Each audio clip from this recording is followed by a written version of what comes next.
Buenos días a todos. Hoy en la práctica voy a proceder a hacer el análisis narratológico del relato de Pío Baroja llamado La Sima.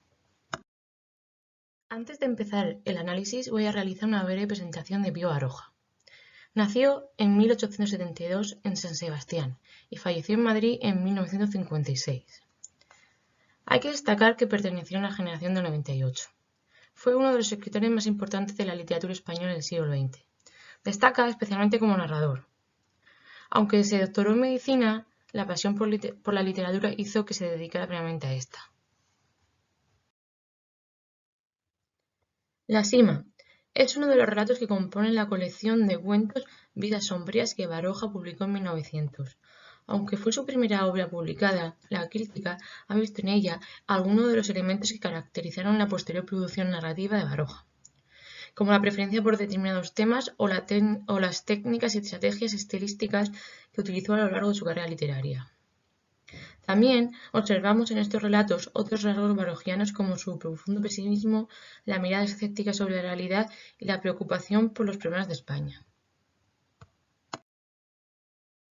Mi objetivo es realizar un comentario narratológico de la Sima, sin descartar otros procedimientos y herramientas que proceden de diferentes corrientes de análisis textual. He dividido el comentario de este texto en tres apartados. Primero, haré el análisis narratológico de la historia, donde intentaré analizar qué se cuenta. En un segundo apartado me centraré en el análisis del discurso, es decir, cómo se cuenta lo que se cuenta. Y por último, en el tercer apartado comentaré algunos aspectos relacionados con los elementos retóricos del texto, que son fundamentales para su interpretación. Voy a comenzar con la narratología de la historia, donde vamos a hablar de los acontecimientos, funciones, espacio y personajes. Los acontecimientos. Voy a hacer un resumen muy esquemático del relato. El argumento de este es el siguiente. Un joven pastor cae en una profunda sima arrastrado por un macho cabrío al que ha querido rescatar. Los lugareños intentan salvarlo, pero todos sus intentos fracasan, aterrorizados por el miedo a unas supuestas fuerzas diabólicas. Desgraciadamente, el muchacho muere en la gruta. Aunque el relato presenta elementos que lo relacionan con la tradición del cuento fantástico, en realidad, desde mi punto de vista, creo que La Sima es una crítica a la ignorancia y a la superstición. La crítica se centra en una sociedad rural, primitiva y oscurantista, pero también en la Iglesia católica, representada por el cura y el sacristán, que apoyan y mantienen ese mundo de supercherías y falsedades. Esta crítica estaría relacionada con el ideario de la llamada Generación del 98, que intentó denunciar los males que aquejaban a España, la ignorancia, el atraso cultural de la población y la influencia negativa de la religión. Otros motivos serían la personificación de la naturaleza o la presencia de lo sobrenatural.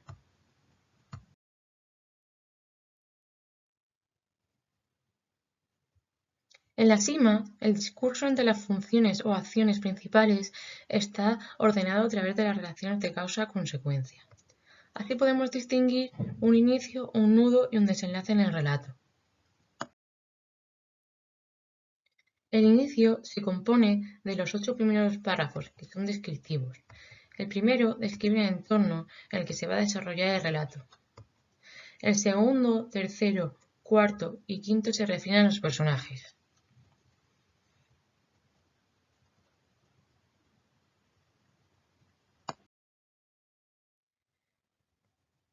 Y el sexto y séptimo se centra otra vez en la descripción del paisaje.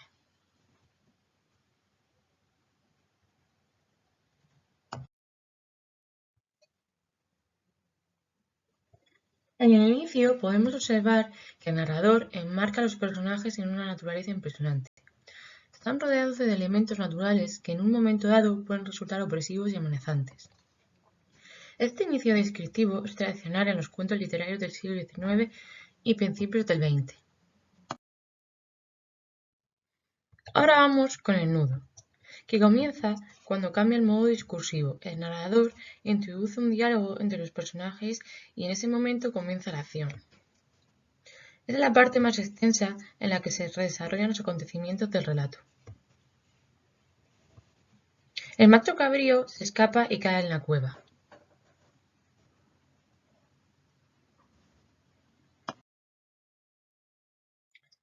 Después, vemos cómo el niño cae también al intentar rescatarlo.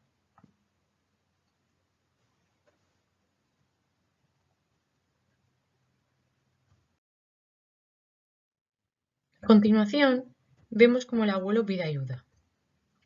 Se ve que hay un intento de socorrerlo, frustrado por el miedo a un ser diabólico que estaría dentro de la gruta. Cunde el terror entre los espectadores, ratificado por los representantes de la Iglesia. En esta parte se combinan la narración, la descripción y el diálogo, pero predomina la narración.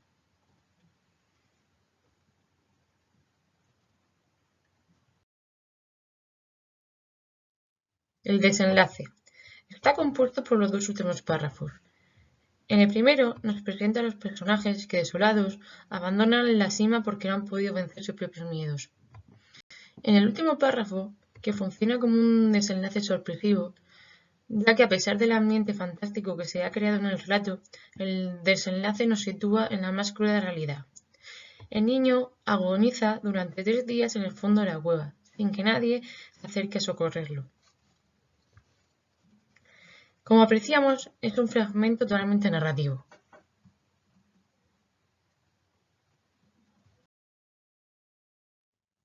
La acción se desarrolla especialmente en el nudo, donde todas las acciones son importantes para que avance el relato, y la función catálasis se encuentra neutralizada.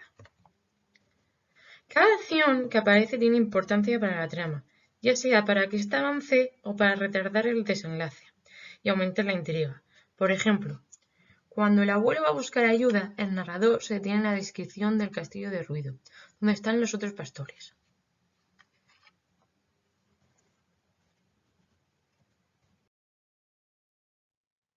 La estructura. La estructura del relato es muy tradicional. Es relevante que comience con una impresionante descripción del paisaje, pues la naturaleza será un elemento esencial en este relato. Casi se convierte en un personaje más. Baroja no suele detenerse mucho en las descripciones paisajísticas, pero en este relato son fundamentales porque ayudan a potenciar el elemento fantástico. En el nudo es significativa la abundancia de verbos que transmiten la sensación de dinamismo. Baroja fue un escritor que prefería la acción a cualquier otro elemento del discurso narrativo, y así queda muy bien reflejado. Por último, el desenlace sobrecogedor es propio también de la tradición del cuento fantástico de terror, al estilo de Edgar Allan Poe. En cuanto al espacio, el relato se desarrolla en un espacio natural concreto, que tiene dos escenarios. La Sierra de la Pedriza, espacio abierto de naturaleza imponente, donde están los pastos descritos detalladamente, y la cima, el espacio cerrado cuyo interior no aparece descrito por el narrador. Estos dos espacios se contraponen, pero son igual de amenazadores para los personajes. Vemos aquí la maestría narrativa de Baroja, que consigue transmitir al lector la sensación de opresión y misterio, tanto en un espacio abierto conocido como en otro cerrado desconocido. También es significativo que vaya oscureciendo y la naturaleza, que al principio parecía más amable, se transforme en un lugar tan tenebroso como la propia cima. En cuanto al espacio simbólico de las cimas, se identifican en la mitología griega con las entradas al Hades. En este relato también se relaciona la cima con el infierno. Otro espacio simbólico podría ser el castillo en ruinas, que podría representar la decadencia de España si hacemos una lectura noventayosista del relato. Por otra parte, este cuento, como forma narrativa inserta en una tradición literaria, podría relacionarse desde el punto de vista de la ambientación espacial con un cronotopo, propio de la literatura bucólica, pero aquí estaría desautomatizado porque los pastores son rústicos y primitivos y la naturaleza es hostil. Baroja quiere presentarnos el mundo bucólico de manera totalmente realista, no solo del mundo idealizado de la literatura pastoril, también el de los cuentos tradicionales protagonizados por pastores y niños que tienen experiencias sobrenaturales. Por eso extrema los rasgos realistas.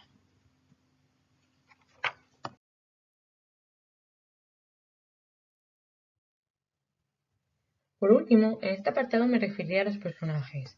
Este relato presenta dos actantes fundamentales, el abuelo y el nieto, dos figuras prototípicas de la literatura tradicional que representan la sabiduría y la experiencia frente a la ingenuidad y la inocencia.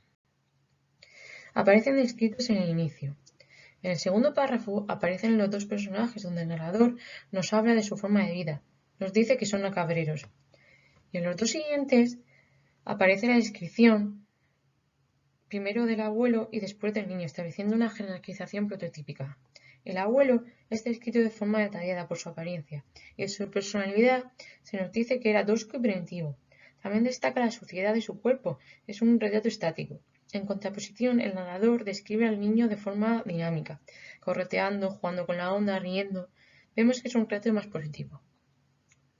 Los dos actantes carecen de nombre y son personajes planos, no sabemos nada de ellos y tampoco sabemos por qué no aparecen en el relato los padres del niño o si tienen otros hermanos. El narrador no nos informa de nada de esto porque no es pertinente para el relato. Los personajes son esquemáticos y no poseen un mundo interior. A través del diálogo solo sabemos que el abuelo es supersticioso y quiere proteger a su nieto. Por sus actos descubrimos que el niño es valiente y atrevido y el abuelo cobarde. Aunque quiera el niño, no se atreve a enfrentarse con las fuerzas del mal. El narrador quiere enfatizar que son personajes primitivos, marcados por sus miedos ancestrales. Su forma de hablar es dialectal y arcaica. El narrador quiere subrayar veladamente la diferencia entre él y los personajes. Por ejemplo, el abuelo utiliza la palabra culebro y el narrador sierpe, por lo que vemos que el narrador es culto y el personaje ignorante.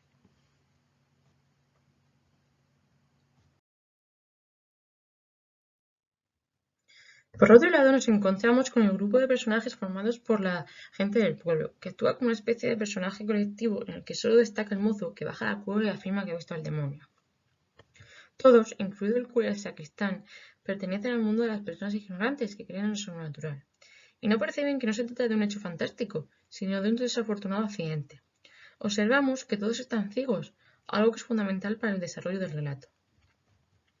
Desde un punto de vista simbólico, podríamos hablar del protagonismo de la naturaleza, que aparece personificada en el relato en muchas ocasiones, como un ser amenazante, opresivo, que acaba devorando al muchacho a través de su boca, o sea, la sima.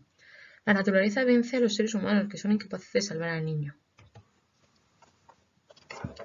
Para terminar con este apartado, desde el punto de la historia, La Sima es un relato que plantea una crítica a una sociedad rural, ignorante y primitiva. Para realizar esta crítica utiliza los mismos procedimientos que se usaban en los relatos tradicionales, tanto en la estructura de la acción como en la caracterización de los personajes. Pero el resultado es distinto, porque como comprobamos en el desenlace, no es un cuento fantástico, sino un relato realista que pone en tela de juicio los acontecimientos, en apariencias sobrenaturales que eran la materia narrativa de las leyendas y otros relatos tradicionales del siglo XIX. En esta parte del comentario vamos a analizar la focalización, la voz narrativa, la modalidad y el tiempo.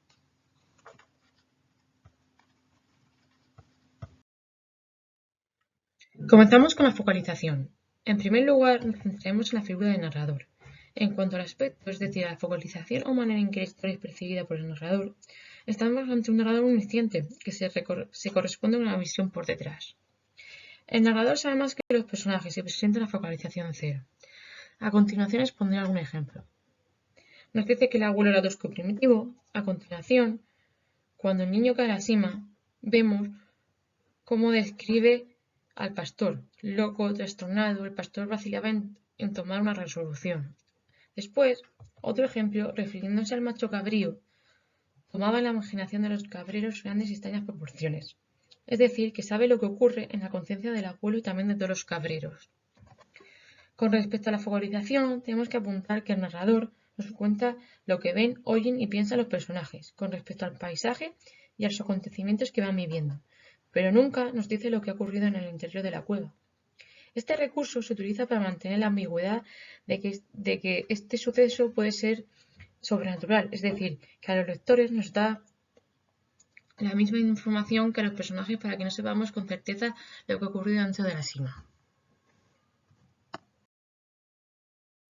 Con respecto a la voz o registro verbal de la enunciación de la historia, estamos ante un narrador heterodiegético, que no forma parte de la historia.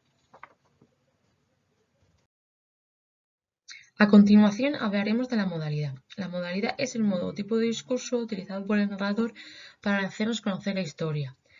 En la sima predomina la narración de los acontecimientos, aunque la descripción también es importante, como ya hemos señalado. En cuanto a la modalidad dialógica, lo acontecido verbalmente se reproduce a través del discurso directo, que es aquel en que se ofrece diálogo con las palabras de los personajes. A continuación vemos un ejemplo. El discurso indirecto de reproducción puramente conceptual también tenemos ejemplos, como el siguiente. También aparece el sumario diegético, donde el discurso del narrador menciona que ha habido un acto de habla del personaje, pero no especifica ni su contenido ni su textura verbal, como tenemos en el siguiente ejemplo.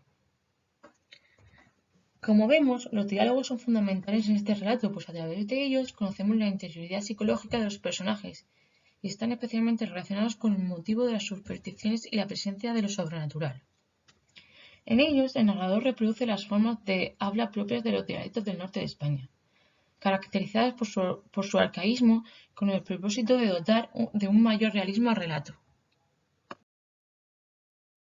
Según Pozuelo, en un relato encontramos siempre una falta de correspondencia entre el tiempo de la historia y el tiempo del discurso. La relación de ambos tiempos puede medirse desde tres ejes. Primer eje. En este relato, las relaciones entre el orden temporal de sucesión de los hechos en la historia y el orden en que están dispuestas en el relato no son discordantes, sino que están dispuestas en el mismo orden cronológico lineal. Se trata, por tanto, de una narración diegética lineal. Segundo, respecto a la duración, el tiempo de la historia se va marcando en el relato con precisión. Comienza el relato una tarde, en una época contemporánea o ligeramente anterior a la época del autor real, y se prolonga durante toda la noche. En el último párrafo, el narrador nos anuncia mediante un resumen que transcurrieron 3 días más desde la caída del niño a la cima hasta la finalización del relato. Las marcas temporales son muy abundantes y todas referidas a la naturaleza. No hay ningún elemento artificial que señale el tiempo de la narración. Con este procedimiento se ambienta el relato en un mundo primitivo, regido por el sol y la luna. Así lo vemos con las siguientes referencias temporales.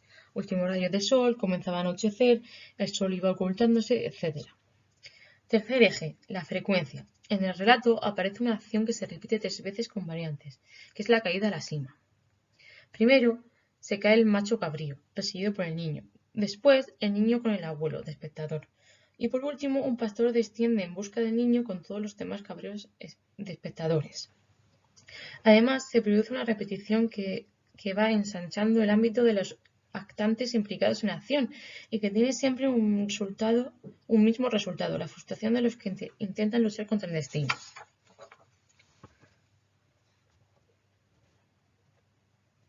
Podríamos relacionarlo con la frecuencia de la estructura de esta parte con el relato anafórico, en el que se encuentra lo que ha pasado en el mismo número de veces que ha sucedido. Para finalizar, realizaré un comentario retórico de algunos de los aspectos significativos del relato. Estamos ante un relato muy elaborado desde el punto de vista estilístico. El autor utiliza numerosos recursos retóricos para potenciar el significado del texto, mantener el ritmo de la prosa y, en definitiva, para favorecer la función poética. En el plano morfológico destaca la abundante adjetivación. Encontramos numerosos ejemplos, como los siguientes. También aparecen ejemplos de tipo de adjetivación, como los que voy a poner a continuación. Este recurso se relaciona con el ritmo del relato, más pausado en las descripciones donde abundan también los couplings de posición comparable, como la siguiente.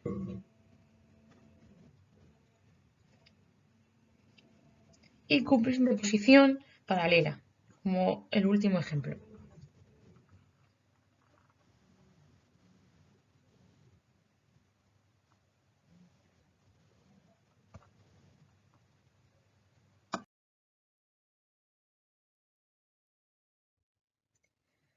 Desde el punto de vista léxico-semántico destaca una isotopía relacionada con la naturaleza. Son muy numerosos los términos que la forman montaña, sierra, cumbres, pedruscos, etc. Este ácido isotópico se añade en los términos del mundo vegetal, árboles, prados, retama, matorrales, entre otros. Y de los animales, cabra, macho cabrío, ovejas, perros, águila. Junto a ella encontramos una isotopía relacionada con lo sobrenatural, que recorre el texto y entrelaza con la isotopía de la naturaleza. Su función consiste en ambientar el relato dentro de los tópicos de la literatura fantástica. Y encontramos los siguientes términos que se relacionan con esta isotopía: sierpes y dragones, crepúsculo, ladrido de perros, ulular, macho cabrío, malos demonios, entre otros. Se trata de una serie de conceptos propios de los relatos de terror de la literatura romántica. La naturaleza no solo está relacionada con ese mundo fantástico, sino que además está personificada desde el inicio.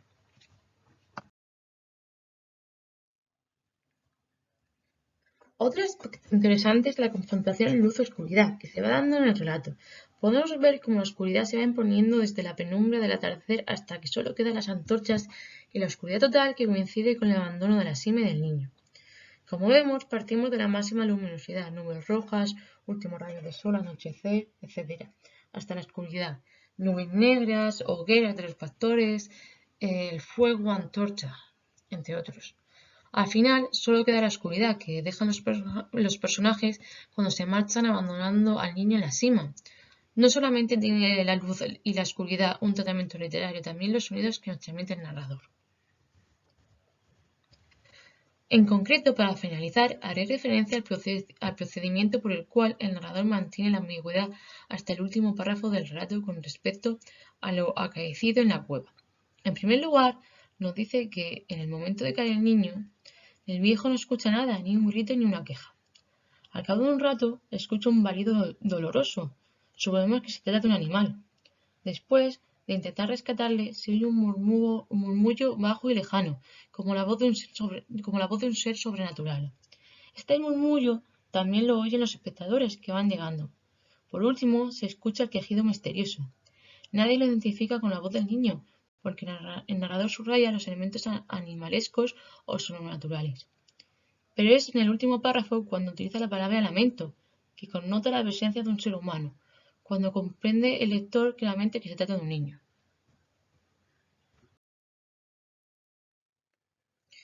Para terminar con el análisis narratológico, procederé a exponer las conclusiones.